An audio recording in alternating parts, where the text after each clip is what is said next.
everybody, I'm Stella Chung and this is The Weekly Fix, the show where we round up all the gaming and entertainment headlines you may have missed this week. PlayStation has recently assured everyone that production on PS5s will ramp up in the coming months, plus current-gen upgrades for Resident Evil 2, 3, and 7 might be on the way. In the entertainment world, Morbius mania is running wild all over the world, and we break down what Joker 2's title means for the sequel. Stay safe out there, and let's jump right into it.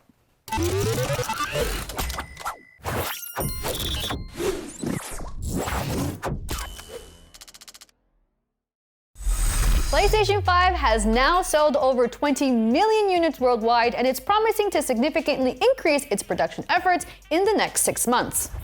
In a talk with GameIndustry.biz, Sony executive Veronica Rogers stated that the company is planning on a significant ramp-up in PlayStation 5 production this year and is working endlessly to make sure that PlayStation 5 is available for everyone who wants one. According to industry analyst Daniel Ahmad, the PlayStation 5 sold 20 million units in a year-and-a-half time span, which is slightly behind the PlayStation 4's record of 20 million units in 1 year and 3 months.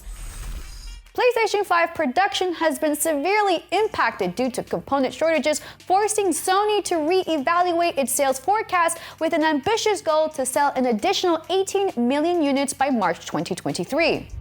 Sony's chief financial officer, Hiroki Totoki, explained this prediction is based on current visibility into parts procurement. However, the company is still expecting component shortages to be an issue over the next year. Moving on, Sony's State of Play opened up with a trailer for the new Resident Evil 4 remake, and fans are already dissecting the trailer and have found connections to Resident Evil Village. Forewarning, we're getting into spoilers for Resident Evil Village, so we're throwing a warning sign up. The most obvious link between the two games was spotted by Kaiju Media James, who compared a carving in the new trailer to Mother Miranda's cult symbol from Village. Resident Evil 4 takes place more than 20 years before Village, making her appearance in RE4 possible. Reddit user Legitness compared an image of antagonist Sadler in the trailer with one of Mother Miranda's forms from the Village. The post also notes that the Plagas parasites that turn villagers in RE4 are very similar to the Kado from Village that Mother Miranda researches and infects villagers in hopes to revive her daughter. We never really learned how Sadler learned of the Plagas in the original, and fans are theorizing Mother Miranda passed this knowledge to Sadler, triggering the events of Resident Evil 4. Village and Resident Evil 7 made numerous connections to Resident Evil lore, explaining the origins of Umbrella and essentially explaining the entire franchise. Ultimately, we can theorize all we want, but we'll have to wait till March 24th, 2023, when Resident Evil 4 Remake is released. And finally, Sega announced the Mega Drive Mini 2, which will come with 50 pre-installed Mega Drive and Mega CD games. Sonic CD, Virtual Racing, Silpheed, and more are all included in the new Mega Drive with a port of Fantasy Zone, which was never released on the original console, promising other arcade ports with, quote, mysterious new work. The console is expected to be released October 27th in Japan, though an international release hasn't been confirmed as of yet. Considering IGN gave the Sega Genesis Mini a 9 out of 10, let's hope this new all-in-one retro console goes the extra mile. We may be getting next-gen updates for Resident Evil 2 and 3 Remake, as well as Resident Evil 7 very soon. This news comes by way of Twitter account PlayStation Game Size, which regularly posts new additions to the PlayStation Store before they've been made public. Recent posts shows entries for both the Resident Evil 2 and Resident Evil 3 remakes on PlayStation 5. There's also an entry for a PlayStation 5 version of Resident Evil 7. The next-gen versions of these 3 Resident Evils were announced by Capcom back in March, but they haven't been given release dates yet. This Twitter account has been accurate in the past, so it's quite possible all 3 are about to be released. Capcom is holding its own showcase next week on June 13th, so we'll hopefully find out more then. Maybe it'll be one of those they're available now situations. Moving on, grab a friend and a BR75 because the long-awaited Halo Infinite co-op campaign will begin testing next month. 343 Industries revealed that Halo Infinite will receive a co-op campaign test this July, where select players will get the opportunity to try out the new game mode before it goes public later this year. The campaign co-op is exclusively available to Halo Insiders, the developers' community program for early testing and feedback, where participants will need an up-to-date profile for a chance to join the test. Halo Infinite's co-op campaign was mentioned in 343's 2022 Halo Infinite game roadmap, showing features that would be available online. Other features in the pipeline are split-screen campaign co-op, the option to replay missions, and the fan-favorite Forge mode, all expected to roll out later this year. And finally, never would I imagine I get to say this, but Nintendo is sending Bowser to jail. Mind you, it wasn't Mario's nemesis King Bowser or Nintendo of America President Doug Bowser, but Gary Bowser, who made a name for himself hacking the Switch. Bowser has been sentenced to 3 years in jail along with a multi-million-dollar fine for selling kits that allowed users to hack the Switch so it could run pirated and unofficial games. Via Axios.com, Bowser pled guilty to cybercrime charges that had caused Nintendo an estimated $65 million. Nintendo's lawyer Aja Singh spoke on behalf of Nintendo, calling this sentencing a very significant moment for us, adding that it's the purchase of video games that sustains Nintendo and the Nintendo ecosystem, and it is the games that make the people smile. It's for that reason that we do all we can to prevent games on Nintendo systems from being stolen. Universal Studios Hollywood showed a video of the brand new Mario Kart ride that'll be at Super Nintendo World when it opens next year.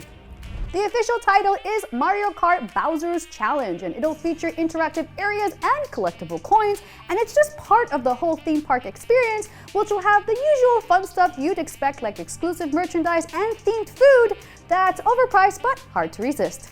We don't have an exact date, but Super Nintendo World is slated for an early 2023 release, and we'll keep you posted as we learn more. What Nintendo game do you want to see turned into a ride next? Let me know in the comments. Somebody has modded Fortnite to run in first person, and from the looks of it, that somebody is Epic Games. So the headline for this was true, from a certain point of view, namely a first person one. This info was the result of some careful data mining and was reported by Fortnite news source HypeX, who's got a decent track record for digging up information about the game. The new mode is being tested by Epic in the latest version, Season 3, Chapter 3, which notably added the new build mode. After all, a whole lot of people got their start with in-game construction in a little first-person game called Minecraft. Maybe you've heard of it. And of course, as a shooter, it'll be interesting if this new mode poses any competition to other free-to-play first-person shooters like Apex Legends and Call of Duty Warzone. There's no telling when Epic Games will roll this out or if they'll decide to officially implement it, but it's a cool idea, even if you can only see the hands and forearms of your favorite skin. In other leaked news, rumors are flying around about Hideo Kojima's next project, and it's seemingly not Death Stranding 2. TryHardGuides.com allegedly got their hands on some footage courtesy of an anonymous source. They haven't actually posted the footage, but have given a description. It apparently shows gameplay of a woman wearing a blue dress exploring dark halls with a flashlight, culminating in a jump scare and a game over screen, followed by a Hideo Kojima game and then the title, Overdose. Interesting enough, the woman in the blue dress is reportedly none other than Margaret Qualley, the same actress who played the character Mama in Death Stranding, as well as appearing in films like Once Upon a Time in Hollywood and Made. We've got unofficial word that Death Stranding 2 is already in development thanks to Norman Reedus' big fat mouth, but there have also been rumors that Kojima Production has been working on a horror game and in talks with Xbox. Let's be real, Kojima and rumors go together like snake in boxes, and how the director promotes his game is infamously cryptic, in some cases flat out misleading. The first trailer for Metal Gear Solid 5 had no actual mention of it being a Metal Gear game and was presented as an entirely new game from a made-up studio. The reveal of Silent Hill was hidden at the end of the playable trailer known as PT. So whether Overdose is a brand new thing or a confusingly revealed Death Stranding sequel remains to be seen, but it seems very likely we might see it in the next few weeks. Jeff Keighley's Summer Game Fest is on June 9th, and everyone knows Keighley and Kojima are BFFs. And if the rumors of an Xbox game from Koji Pro are true, it might be revealed during the Xbox and Bethesda showcase on the 12th. Either way, friendly reminder, you can catch both these events on IGN Summer of Gaming, which is happening live throughout June, wherever you watch IGN. Speaking of plugs, controllers are all wireless, but you will soon be able to metaphorically plug your Nintendo Joy-Con and Switch Pro controllers into your Apple devices thanks to the recently announced iOS 16 update. iOS developer Riley Testu shared this news on Twitter, and it was confirmed by Apple engineer manager Nat Brown, who added that it was possible to switch between single and dual Joy-Con by holding down the screenshot and home buttons for several seconds to make the swap. iOS 16 was announced this week at Apple's Worldwide Developers Conference, and it'll be entering a public beta next month with an official rollout in the fall. But yeah, another way to play games on the go. Sounds great. The long-awaited remake to The Last of Us has been announced at Jeff Keighley's Summer Game Fest and now has a slight name change to The Last of Us Part 1. The announcement was originally leaked this morning by Sony's own PlayStation Direct site and was spotted by Reset-era user Modiz before being removed. According to the new listing, the remake will be a total overhaul of the original experience and will also include modernized gameplay, enhanced exploration, immersive combat, improved controls, and expanded accessibility options. The game will be sold in both a standard and Firefly edition, with the Firefly edition including a steelbook display case, 4 issues of The Last of Us American Dreams comics, and some early in-game unlocks, though what those unlocks are is unclear. Rumors of The Last of Us remake first appeared last year when Bloomberg reported that Sony's visual arts service started developing the remake until it was passed to Naughty Dog. The Last of Us PlayStation 5 remake is set for a September 2nd release. A PC port of the remake was also announced, but there's no word on the PC release. Considering The Last of Us received a 10 out of 10 from IGN, this could be a great opportunity for anyone who has yet to play it. In other good news, Call of Duty Modern Warfare 2 won't drop till later this year, but you can sign up for the open beta to get access ahead of its launch. The open beta comes in phases, with early access coming to those who pre-order. The beta is coming to PlayStation first, with those who pre-order on PlayStation 5 and PlayStation 4 getting access to the beta 5 days before any other platform. Those who pre-ordered on Xbox and PC will get early access next, followed by the true free open beta coming a couple days after. Sounds confusing, but basically the beta opens PlayStation pre-orders first, then Xbox and PC pre-orders, and finally the free open beta. You're welcome.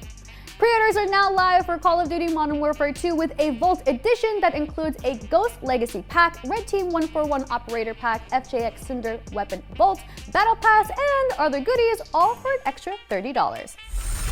Pro tip, since you don't have to actually pay for the game until it ships, you can pre-order now, get the beta code when it comes out, and then cancel your order after the beta finalizes if you don't like the game at no cost. There is no confirmation date for the open beta, but we can make some speculations. Black Ops Cold War's open beta took place October 8th with a full release date on November 15th, and Vanguard's open beta started on September 10th with its release following on November 5th. So even though it's pure speculation, our best guess is Modern Warfare 2's open beta will take place sometime in September. Hopefully, we'll have more details soon as the Xbox and Bethesda showcase airs June 12th with an extended Xbox game showcase 2 days later on June 14th. It's time to take a quick break. When we come back, Morbius returned to theaters over the weekend and we have the box office results. Plus, the title for Joaquin Phoenix's Joker sequel might help explain the movie's plot. See you in a bit. Welcome back. Joaquin Phoenix's hit movie Joker recently had its sequel confirmed to be titled Joker Folie à Deux. But have you ever really asked yourself, is it really Morbin time? Because apparently not, since it bombed on its weekend return to theaters. Let's check out some details behind its return, then its results.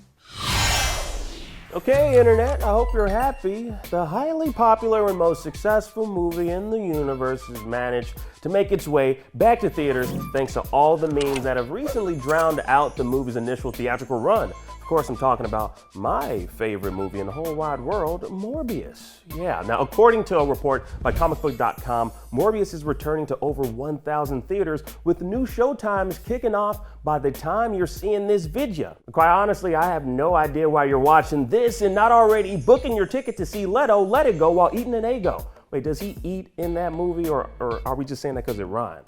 you know what? It doesn't matter. Yes, 8 goals are an integral part of the Morbius movie. I didn't watch it though, I don't know, and neither did you. You don't pretend like you watched it. Anyways, the return of Morbius to theaters follows weeks of memes, which saw a term reminiscent to that of what Jason Lee Scott used to say whenever he wanted to magically change his high school outfit to that more suited to fighting putties in the streets of Angel Grove. It's morphin' time. It's morphin' time. All right, guys, it's morphin' time. It's morphin' time. All right, it's morphin' time! Yeah, so just take the PH out and replace it with the B. Like I said, I ain't saying it because I don't want to give the meme lords the satisfaction of having someone at IGN acknowledge your damn memey ways. You will not defeat me today, meme lords, no. But fortunately for you, you damn meme lords, you've already won. Between the Twitch streams that had Morbius playing until it was taken down, the Twitter memes, and the YouTube poop videos, Sony apparently wanted to capitalize on the upward trend of the underperforming movie by putting it back into theaters. Now it seems folks will flock to see the flick out of sheer irony, making Jared Leto our ultimate lord, meme lord, and savior. Which I'm pretty sure he'd be okay with, just means more members will be accepted into his real life cult. And if he really wants to capitalize on his current meme status, he should think about changing his band's name to 30 Seconds to Morbius, because you know it's 30 seconds to I don't need to explain the damn joke, forget it. Anyways, I definitely get front row tickets to see that band, but for now, we'll just have to settle on seeing more Morb in theaters this weekend thanks to the internet. Thanks, internet. Y'all crazy as f. Speaking of two dudes who don't know the meaning of that very word, Beavis and Butthead are finally making a comeback come June 23rd. Now, Beavis and Butthead Do the Universe, is an all-new movie based on the duo where they find themselves traveling through space and time, landing in the current year of 2022. Now, for anyone who was a fan of the original run on MTV or the reruns on MTV2, well, you're in for a very good and big treat when Beavis and Butthead Do the Universe gets laid in front of you on Paramount Plus June 23rd. Laid. I said laid, man, yeah. And finally, check out this new promo for Dragon Ball Super Hero. It features Piccolo having a very cute interaction with Gohan, adult Gohan that is, who's decked out in the classic Piccolo-inspired outfit he wore way back when in Dragon Ball Z. Now the movie hits Japanese theaters next week on June 11th with a global release sometime in August. All right, now I hate to kick this story off with a morbid statement, but Morbius and the Morbin Time meme is morbidly dead. And not just because we here at IGN are reporting on it, but because all those Morbius memes didn't translate to ticket sales for Sony. Now, according to Forbes, after re-releasing Morbius in just over 1,000 theaters this past weekend, the Morbius movie managed to suck, and it does suck. It managed to suck $300,000 more for Morbin moviegoers, is what it says, which breaks down to $289 per theater. Now, this re-release was obviously Sony's response to the litany, and I mean litany of Morbius memes circulating the internet, with Jared Leto himself, the Morbius man, acknowledging the Morbius meme by producing a Morbius script entitled Morbius 2, It's Morbin Time.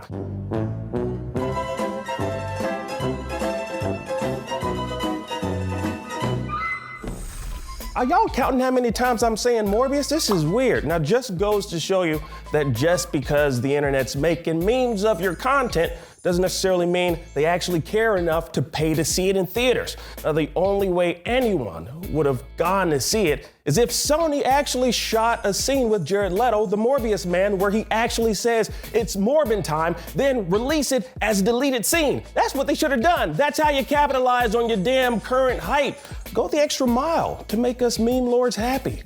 Now, challenge for everyone watching this video. Now, I dare you to not say any form of Morbin in the comments section. Now, I know it's hard to resist saying Morbin and Morbin out, but I just want to see if you can hold out. I already know not a Morbin soul is actually going to listen to me. You know, I know y'all hundreds of variations will be down below in the comment section, so you know what? Have at it.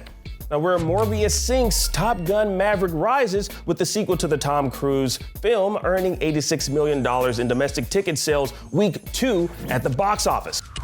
Now this brings the rankings to the top 10 highest grossing second weekends in domestic box office history. And according to Variety, Top Gun Maverick scored $291 million in North America and has officially become Tom Cruise's highest grossing film ever at the domestic box office. And the movie shows no signs of slowing down heading into week 3. In more movie news, it seems Nintendo is setting up new movie production companies according to a post on the Reset Era Gaming forum. Now, there's a post that highlighted a U.S. copyright catalog listing for Illumination's Super Mario Bros. Movie with the database listing Nintendo Studios LLC and M Brothers Productions LLC. This has led many on the internet to speculate that maybe Nintendo is setting up a visual content expansive initiative, which might be a signal that more Nintendo-related projects will be announced in the near future. Now, after the announcement of the Mario movie and a spin-off Donkey Kong film, maybe we'll begin to see the makings of a Super Smash Bros. Crossover, likely years from now. Just think about it, y'all. How cool would it be to see, a Super Smash invitation float on down from the sky and land right on Mario's lap at the end credits of the movie? I think it'd be pretty hype. Joker 2 is officially confirmed, with the title being Joker Folie à Deux.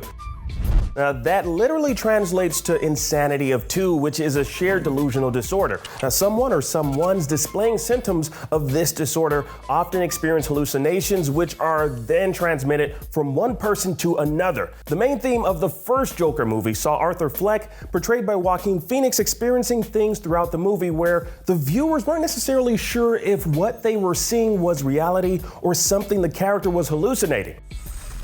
Now, Arthur Fleck was delusional pretty much throughout the film, so the title Joker Folie à Deux, what does it tell us about the potential story for the Joker sequel? Well, to find out, we turn to the pages of GQ, of all places, believe it or not, where actor Willem Dafoe gave an interview back in January expressing his interest in playing the Joker against Joaquin Phoenix's Joker, which could give us some insight on the direction collaborators Todd Phillips and Scott Silver might be going with the sequel. In the interview, Dafoe says, quote, "There is something interesting about, if there was a Joker imposter. So it would be possible to have not dueling Jokers, but someone that says to be the Joker that isn't the Joker. And that kind of opens up the possibility of an interesting story, particularly if you had Joaquin Phoenix's Joker, and then you had someone who was either imitating or riffing off what he did. I fantasize about that. But other than that, I am not talking to anybody about it. You're the first." So it looks like GQ got the world exclusive right there.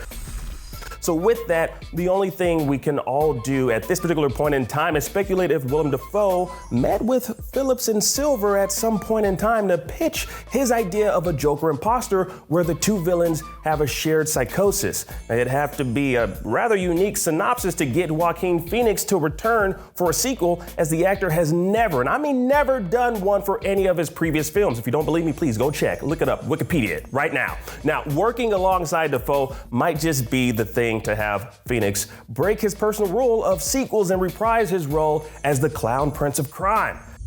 Now, given the title of the movie and the buzz Dafoe generated back in January with the GQ interview, going the copycat Joker route might be the most logical route for Joker 2. Now, the obvious direction some of y'all might be thinking, having Harleen Quinzel appear to play out some sort of origin story for how the Joker's influence transformed her into Harley Quinn.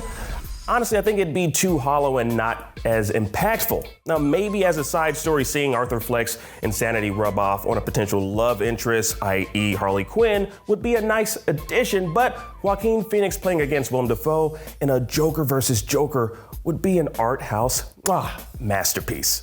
Now, sure, I know it doesn't invoke DCEU vibes save for the name Joker, but Joker Folie à Deux will be the spiritual sequel to the king of comedy Martin Scorsese never gave us. It honestly didn't need one. Kind of like this Joker movie doesn't need a sequel. But you know what, that's just my opinion. I want to know your thoughts on what you think about this movie and about the sequel. Comment down below and share your thoughts. In other news, finally, and I mean finally, The Rock has hit us with the new trailer. I'm sorry, I was doing like a rock thing. Anyways, in other news, The Rock hit us with the new and first trailer for Black Adam.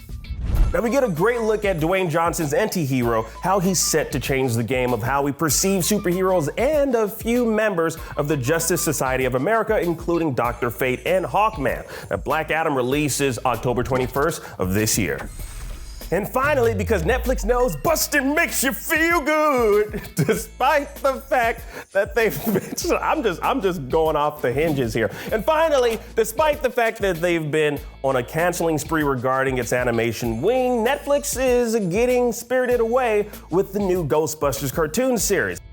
Because they know busting makes us feel good. I said it up top. Anyways, the minds that brought us the latest live-action movie, Ghostbusters Afterlife, are behind the animated series, which likely means we might hear Stranger Things Finn Wolfhard drop some vocals. Now, that's just speculation, of course, as details on the new animated series are currently trapped in a containment unit underneath Netflix HQ, guarded by Slimer, or Michelin Man, Marshmallow Man, whatever man, I don't know his name, you do.